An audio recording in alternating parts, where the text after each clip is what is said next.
Gonzales is proposing a 2 to 3 year term for the president, who will be elected in 2010, to give way to changes in the form of government and other constitutional amendments. The NSA chief adds, general elections could be held again in 2012 to elect members of parliament. They will then choose the prime minister. Pag hindi natin tinignan talaga yung pagbabago ng sistema, what I project is that, or predict is that after 2010 we will have more of the same. And I think our people deserve something better. Gonzales expects resistance from some quarters, particularly candidates in the 2010 polls. Ako naman naniniwala na kung talagang maayos ang pagbabago at ikaw ay isang leader na nag-initiate niyan, mai-elect ka ulit. Diba? So you can gain more. So what's wrong with consulting or getting the mandate of the people again? Malacanang says it is open to Gonzales' proposal. The president is all for the political reforms, that has been part also of her agenda. Basta lang naaayon siguro sa ating saligang batas.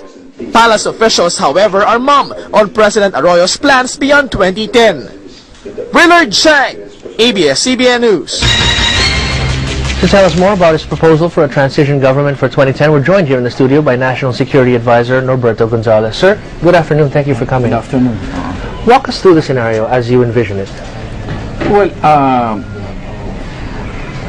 you know, well, I'm thinking that I wish we can start it today, but because of our unpopularity, I don't think that's a wise idea. But I was just thinking of proposing it to the next president, that maybe, you know, if we're thinking in terms of something better for the country, for example, if we want to do changes in the way we're going to develop the country. For example, I'm saying that why have we accepted that we're a third world when we can be first world? But attempting to be a first world country requires certain fundamental changes in our society.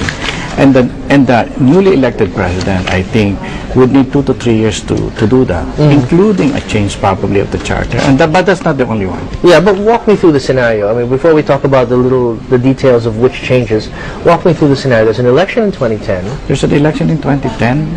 The new president may attempt to change the charter, and Right away. as soon as possible. Yeah. And if it happens, then maybe in the transitory provisions of that charter, we can call for new elections. Do you envision also an election in 2010 for constitutional convention members, or no, not necessarily? Well, I wish we can do that. You see, the major issue against charter change today is the possible extension of the president if we change the charter today. But I am thinking, supposing we try to have to elect delegates to the Constitutional Convention, not the Constituent Assembly, together with the coming election, then we can at least open the beginning of a convention, and definitely it will no longer favor the current president because it will be applied to the next one. So the process begins in earnest after 2010 with the consent of the next president. Yes, if he wishes to do so or she wishes to do so.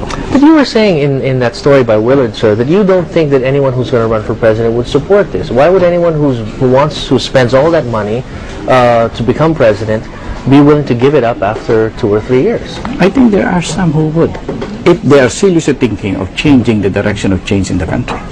You know, if we want to be more of the same, you know, what we're experiencing today, we don't want any changes on the direction of change in this country, yeah, go ahead. We will have election in 2010, you will have 6 years.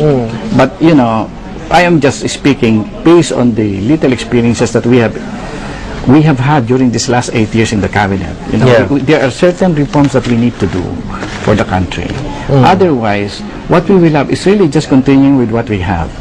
But if we are truly wanting to see a different scenario for the country, I think fundamental changes are necessary, which includes changing probably our government system to a parliamentary form of government. Well, I am biased for the parliamentary system, and that is but there are other things that we need to do. For example, you know, the global crisis today is indicative of the fact that probably the global system of our economies requires change, and we need to prepare our people for that. You know? It's a new global order, economic order has been discussed many years ago. You're not going to give us that line about how we need to open up industries to 100% foreign ownership, right? Hindi naman. No, that's what the that way. congressmen are giving us. What I'm trying to say is that, as early as the early 90s, for example, in a conference of the Social Democrats, the then Prime Minister of Portugal looked into the global situation of the economy and says that something drastically wrong could happen in the future. And they started outlining a few directions. The Prime Minister of Australia recently made the same statements. I think we need to be sensitive to this kind of changes in the world and prepare. And of course, there are other things we need to do here. For example, I'm very weary of what will happen in 2010 elections. You see, we experienced that. You elect a president, you doubt whether she really won or not. It's very, very difficult. Yeah. And I think the next president might suffer the same fate if we continue to have the kind of electoral system that we have today. I think that seriously, the next president, if he survives the election, should think in terms of really cleaning up the electoral system of the country so that once and for all in the future we will have that confidence that we are electing our chosen leaders. So here's the thing, and you mentioned it. You said you would have wanted it to start earlier, but because of the unpopularity of the government, you think it wasn't feasible. The fear is that under your scenario, that somebody comes in, changes the constitution, say Noli de Castro, and then he agrees to step down. You have a parliamentary form of government. Here comes Representative Arroyo, and she becomes prime minister. That's a scenario that has been brooded about. Is that possible under what you're envisioning? It's the same scenario we were worried about President Ramos. Yeah. And this is going to be the scenario we'll be worried about on the next president after President Gloria Arroyo. It's just that given the kind of environment we have politically, given the attitudes that our politicians have for each other, there will always be those kind of suspicions. But it is possible, right? If she wants, why not? But I don't think she does. Sir, I'd like to understand it further. So somebody wins in 2010. Yeah. A president and a vice president wins. And during the term of that president, they pave the way for a constitutional convention. Yeah. And elections to be held again in 2010, right? No, what I'm saying is that when you change a system of government, you require a fresh mandate. Supposing you change the charter sometime between 2010 and 2012. Then you shift to a parliamentary system. I think you need a new election because you're elected from an old system and then you are introducing a new one. I think you must consult the people once more. For a clear mandate. For a clear mandate, especially if during those 2 years that you were a president, you start defining where the country should go. This is one of the things that we're lacking. Nobody's telling us where the hell we're going. Wasn't that the president's job 8 years ago, sir? We were trying. So where are we going? We're going to charter change? No, it's not charter change that we should really be focusing about. I think it's about the model that we have. I am not an economist, but I have been looking just on our country, and I think that if we proceed the way we're proceeding today, the most optimistic thing that I could hope for is for the Philippines to become the #1 third world country in the world. It's the system that's the problem, not the people. Well, we cannot say it's the system or the people. I think both. It's just that sometimes we neglect certain aspects because we focus on certain. For example, we say the morality of our people, the morality of our leaders, and we focus so much on that. What I'm saying is that there are also systemic reasons for the things that we're suffering today, and we should address all of this. So you're against charter change right now? I do not think the charter change is feasible with the present formula that some of our friends in government are pursuing. Constitutionally, you cannot have a constituent assembly without the Senate. That to me at least is clear that you need the Senate and the House to work together. If they cannot even do that, how can you have charter change in a constituent assembly? So voting separately, Secretary? Well, that's a debate, But to me, the fundamental is that you need both Senate and House to do this thing. Number one. Number two, I think given also the sentiment of our people today, I do not think that they will be confident if the new constitution is written by our Congress of today. So I don't think we need to do that. That's probably correct. At this time. So I That's thought, surprising, hearing from someone from the administration.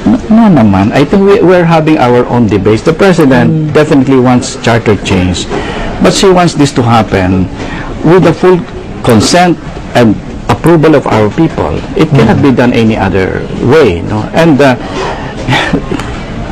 I don't think we should proceed when our people are not clear whether they want charter change or not. It's just that maybe I wish that we can recall a little bit of our history on this one. But Mr. Secretary, one thing though, and I'm not talking about President Arroyo. When President Ramos tried to extend his term, the people said no. He was popular, the economy was doing well, and the people said no. The people may or may not want to revise the Constitution, but what they seem very clear about ever since Marcos's time is that they don't want overstaying presidents. That's true. That is the sentiment that is prevailing. So And why because- would she try to stay beyond Because 2010? Who wants to stay beyond 2010? Well, you were just saying that it's possible under your scenario. that she You could are run. insisting that it can be possible. So, no, If she runs, Yeah, if she but runs. I am not Yeah. saying that she wants to be there in 2010. You know, the important thing is this. You know, that's why I was saying earlier, if you can go back a little bit about history, you know, there was a time in the 70s that the debate for the nation is whether we will have change in the country either through violent revolution, which the communists were advocating at that time, or we will do fundamental reforms, which was at that time interpreted to be charter change. Unfortunately for us, unfortunately for the communists, I think the people decided on charter change. So we had a constitutional convention, but we had martial law, Yeah. which I think more or less stopped that process of reform in the country. So today, I think basically we have the same fundamental questions, and the thing today, the difference today between today and the 60s is that time the option of revolution is really there. Today, I don't think the option of violent revolution will be entertained even by our people. So what is being entertained today is whether we should have change or not. But definitely, if we ought to have change, it will be in the form of peaceful reforms. Now, what are the tools that we need so that we will have reforms? I think that in today, given the political environment, it is very difficult to think of fundamental reforms. That's why I'm even looking forward to the next president. Maybe the next president hopefully should be bold enough to think that unless certain structural changes happen in Philippine society, it's really almost impossible to think of moving our nation forward to something else than becoming third world or number one third world in the country. If we want to be first world, certain fundamentals are necessary. Yeah. Giving you the benefit of the doubt, here's the problem I see. Whoever becomes president in 2010 is not likely to say, I'm going to give it up after 3 years. I think, you really have a very, I don't know, and it's probably, we have become victim of the Pessimistic point of view, is that what you're saying? cynical. Cynical? Cynical. So I think cynical is plus the fact that we're really probably losing faith. I have been going around the country for the last 2 years. I think there are many good Filipinos out there. Potential leaders, quiet, simple, but really thinking of what's better for the country. We are, I think, drowned by this environment or atmosphere of really being so cynical and probably apathetic. And mistrust. And mistrust. Yeah. And you see, for some people, I think the center of what creating all this mistrust is us in government.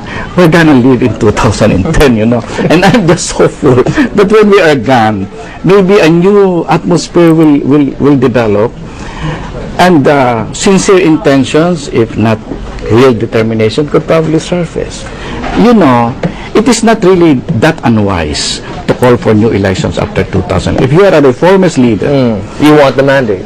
if you are a reformist leader, given the experience that we're having today, you would always want a mandate. For every fundamental move that you should do, you must have a mandate to make sure that you are really moving the nation forward. You need that. To me, it would be the wisest thing to do. That if the moment you have initiated, for example, converting the character of our armed forces into something more attuned to our constitution, our armed forces should be a citizens' army in the form of citizens' army. We have not done that. We depoliticizing the police. We have not done that. We're doing a few of those things, but not finished. changing the constitution, cleaning up the electoral system.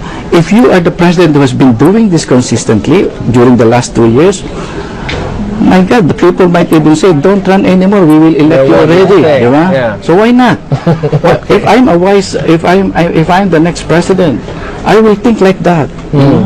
If you can really truly establish reforms during that short period of 2 to 3 years, probably the people will trust you. Secretary, there are about 6 vying for the presidency in 2010. Have you actually, I'm just curious, spoken to any of them about your proposal? Well, I thought that this is a time to do so. Most of them are my friends, no, and they are decent citizens of this country. Any of them can become a good president, and maybe if it really depends on the environment that we have, no. But if we begin to really think in terms of the future and really be affected by, wow, you know, many of our people are truly suffering. We need really to respond to this kind of So you haven't situation. spoken, sir? Wala pa, but you plan to? Wala pa. I plan to do some talking one by one. Okay, you're going to call me cynical again, but the crop of people who are coming up in the surveys, you said that they're your friends. Do you see any of them as possibly being able to share this vision of yours? Yeah, you know, for example, Manny Villar. I have had a lot of sessions with Manny. That man has a good heart and a good mind. No, I'm sure he'll be open. Oh, si Senator Ligarda, the same. I think she will be open properly, you know, if we can discuss this properly. Marojas was a fellow in the cabinet, you know. He has concerns for the future. I don't know about Chis. He's too young for me, but I don't know. But we can also talk, you You're know. already endorsing your, I'm not endorsing anybody, you know. Your favorite Our, for candidates. example, our vice president, you know. Okay. Yeah. You know, look at the. We are lucky in this country. We're really lucky. This is what we'll do, Secretary. When you Yeah. do speak to them, we'll have you again, all 6, and let us know who's Okay. Not just 6, It could possibly. I'm not going to limit my conversations with 6 people. Because there could be more. Yeah, no, you see, I just saw you on television. You have Villanueva and Brother Mike Velarde. Brother Mike Velarde. In fact, I have talked to Brother Mike Velarde. He says that if I become president, I will not stay there longer than 3 years. I will just introduce some fundamentals. You see, the idea is there. Maybe we'll just refine it.